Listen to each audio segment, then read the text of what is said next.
मैं मोदी जी के इन सीबीआई और टुटपंजियों से और इन गीदड़ भभकियों से नहीं डरने वाला, मैं ये उनको साफ साफ कह देना चाहता हूँ। सर जी के इस दावे की हवा उस वक्त निकल गई जब गुरुवार की शाम ईडी की टीम दिल्ली के शीश महल पहुंची।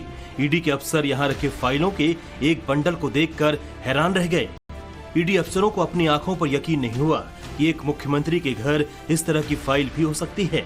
ये फाइल कोई 10-20 पन्नों की नहीं बल्कि पूरे 150 पन्नों की थी।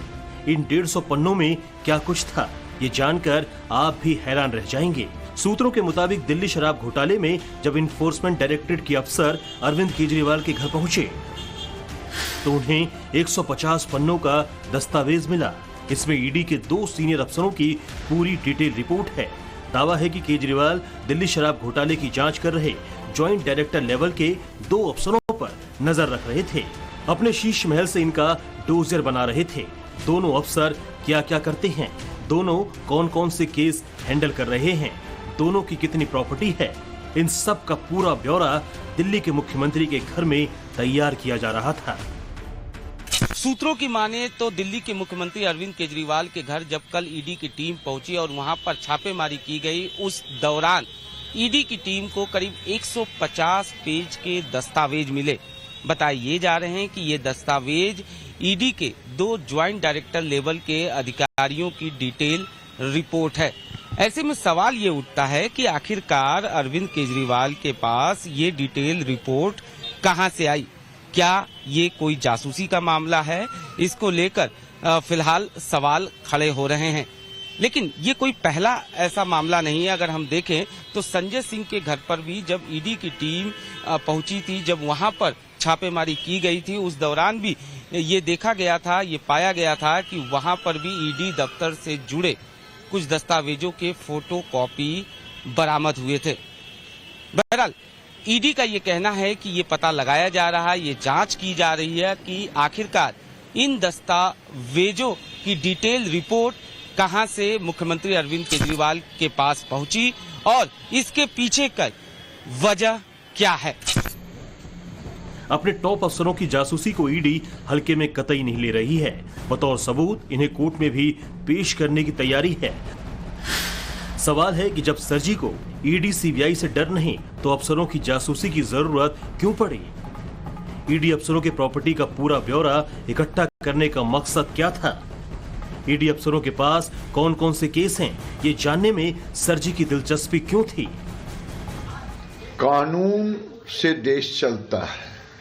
कानून का सम्मान अगर सत्ता के शीर्ष पर, केजरीवाल साहब कानून के को धत्ता दिखाते रहे, जबकि ये खुद संवैधानिक संस्था के उच्च पद पर बैठे हैं। अगर ये सम्मान नहीं करेंगे तो कौन करेगा? पहले तक आम आदमी पार्टी शुचिता की राजनीति की बड़ी बड़ी बातें करती थी, ज्ञान बांटती थी, और आज भ्रष्टाचार से भागने का काम कर रही हैं। अब कह रहे हैं कि अरविंद केजरीवाल जेल से सरकार चलाएंगे।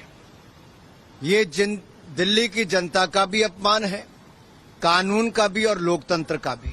मुख्यमंत्री के रूप में जेल में जाना ये बड़ा दुर्भाग्यपूर्ण है और ये जनता की भावना, लोकतंत्र के लिए, सबके लिए आज तक कभी ऐसा समय नहीं आया।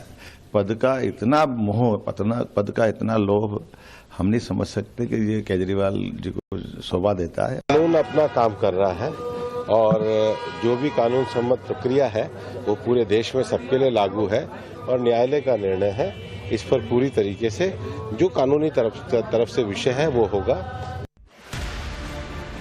पहले दिल्ली शराब घोटाले में किंगपिन होने का आरोप और अब ईडी अफसरों का डोजर बनाने का आरोप। जाहिर है आने वाले दिनों में अरविंद केजरीवाल की मुश्किलें और बढ़ सकती हैं। सूत्रों के मुताबिक सुरक्षा वजहों से इन अफसरों की पहचान सीक्रेट रखी गई है।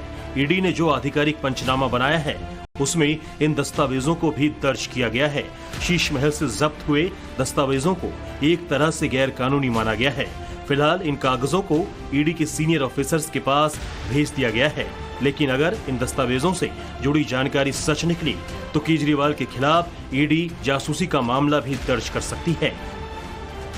अरविंद केजरीवाल एक विचारधारा का नाम है।